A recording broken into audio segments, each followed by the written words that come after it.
तो hello everyone, कैसे हो सारे भाई लोग। आई होप सारे भाई लोग बढ़िया होंगे।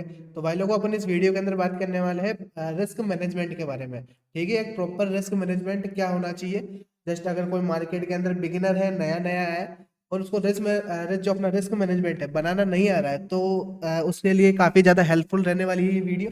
तो वीडियो को एंड तक जरूर देखना भाई सारे भाई लोग, ठीक है। तो जस्ट मैं बताता हूँ कि रिस्क मैनेजमेंट फॉलो कैसे करते हैं और जस्ट रिस्क मैनेजमेंट होता क्या है, ठीक है। तो जस्ट रिस्क मैनेजमेंट भाई अपने होता है अपनी जो अपना मनी है उसको मैनेज करके चलना, ठीक है।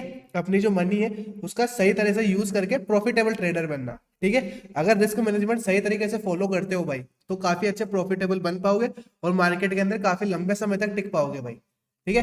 तो जस्ट मैं आपको समझाता हूँ कि रिस्क मैनेजमेंट होता क्या है, ठीक है। तो जैसे देखो भाई लोग, जैसे अगर कोई बिगिनर है, चलो मैं मानता हूँ भाई एग्जाम्पल की तरफ, मेरे पास मानता हूँ भाई मैं 10,000 रुपये, ठीक है। 10,000 रुपये मैं मेरे पास मानता हूँ, ठीक है। 10 छोड़ो, चलो 20 मानते हैं इसको, ठीक है। 20,000 मानते हैं। रिस्क मैनेजमेंट का मतलब होता है कि भाई अपनी मनी को मैनेज करके कैसे चले, ठीक है। अपनी मनी का सही तरह से यूज करके ट्रेड कैसे प्लान करे, ठीक है। जस्ट ये अपना रिस्क मैनेजमेंट होता है। देखो अब मेरे पास है 20,000 रुपये। अब काफी लोग नए होते हैं कि भाई वो तो पूरे 20,000 से ही ट्रेड करते हैं, ठीक है, और वो ओवरऑल लॉस के अंदर ही निकलते हैं, ठीक है। रिस्क मैनेजमेंट क्या होता है, जस्ट आपका अगर 20,000 का कैपिटल है तो आप 50-50% इसको डिवाइड करोगे, ठीक है। 50-50% इसको डिवाइड करोगे। तो जस्ट आप आपका कुछ भी कैपिटल है, जस्ट एग्जाम की तरह मैं आपको 20,000 मान रहा हूँ, जस्ट 20,000 का कैपिटल 50% हो गया 10,000। तो आप 10,000 से ट्रेड करेंगे और 10,000 सेफ रखेंगे, ताकि जो 10,000 आपके बैकअप की तरह काम आएंगे, ठीक है। तो आप 10,000 से ट्रेड करेंगे, उसके बाद जस्ट 50-50% करना है और आपको अपना रूल बनाना है पर डे का, ठीक है। आपको पर डे का आपका रूल बनाना है कि मैं पर डे के अंदर कितनी ट्रेड करूंगा, ठीक है। कितनी मैं ट्रेड करूंगा, जस्ट आपको ये रूल बनाना है रिस्क मैनेजमेंट के अंदर, ठीक है। जस्ट रिस्क मैनेजमेंट के अंदर आपको ये रूल बनाना है कि मैं कितनी ट्रेड करूंगा। तो जस्ट आप मान लो कि आप पर डे की 3 ट्रेड ले रहे हो, ठीक है। आप पर डे की 3 ट्रेड ले रहे हो, ठीक है। जस्ट अब आपका रिस्क मैनेजमेंट क्या है कि भाई मैं 3 ट्रेड लूंगा, तो जस्ट इसके हिसाब से आपको क्या करना है कि अगर आपका ट्रेड के अंदर फर्स्ट ट्रेड में टीपी होता है, ठीक है, तो आपको सेकंड ट्रेड करना है, ठीक है। तो आपको सेकंड ट्रेड करना है। अगर सेकंड टीपी होता है तो थर्ड ट्रेड नहीं करना है आपको, ठीक है। थर्ड ट्रेड आपको नहीं करना। अगर कंटिन्यू आपका 2 लॉसेज होते हैं, ठीक है, कंटिन्यू आपके 2 लॉसेज होते हैं तो आपको तीसरा ट्रेड नहीं करना है, तो ठीक है। जस्ट आप फोमो के अंदर आकर के तीसरा ट्रेड नहीं करेंगे। अगर फोमो के अंदर आके ट्रेड करेंगे तो जस्ट आपका कैपिटल वाइप आउट हो सकता है भाई, है ना।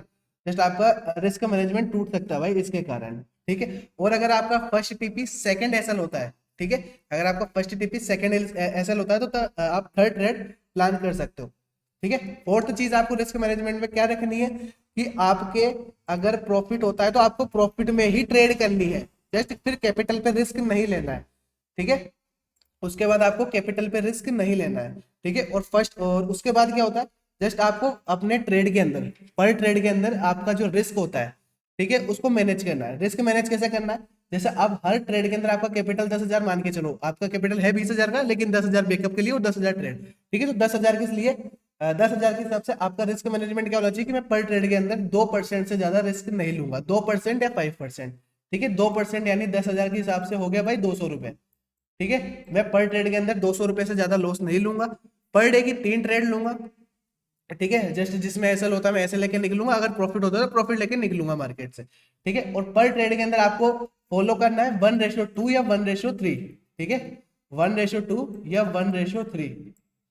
1:2 1:3 से क्या होगा, अगर आपका 2 ट्रेड लॉस होता है तो तीसरे ट्रेड 1:3 अगर मिलता है तो आपका वो भी कवर हो जाएगा और प्रॉफिटेबल आप बन पाओगे इस कारण, ठीक है। तो जस्ट आपको ये चीजें फॉलो अप करनी है भाई रिस्क मैनेजमेंट के अंदर, ठीक है। प्रॉपर आपको रिस्क फॉलो करके चलना है। पर ट्रेड के अंदर 2% या 5% से ज्यादा रिस्क नहीं लेना अपने कैपिटल से, और जो आपका कैपिटल है उसको डिवाइड करना है, ठीक है। जैसे आपका जो कैपिटल है अगर 20,000 है, 50,000 है, जो भी है, उसका 50% से ही आपको ट्रेड करनी है। और अगर 50% में आपका प्रॉफिट होता है, ठीक है, तो आपको प्रॉफिट पे ट्रेड करनी है, ना कि कैपिटल पर रिस्क लेना है, ठीक है। आई होप सारे भाई लोग समझ गए होंगे रिस्क मैनेजमेंट क्या है, कैसे फॉलो करना है और कैसा आपका रिस्क मैनेजमेंट फॉलो होता है। मुझे कमेंट सेक्शन में बताना भाई, ठीक है।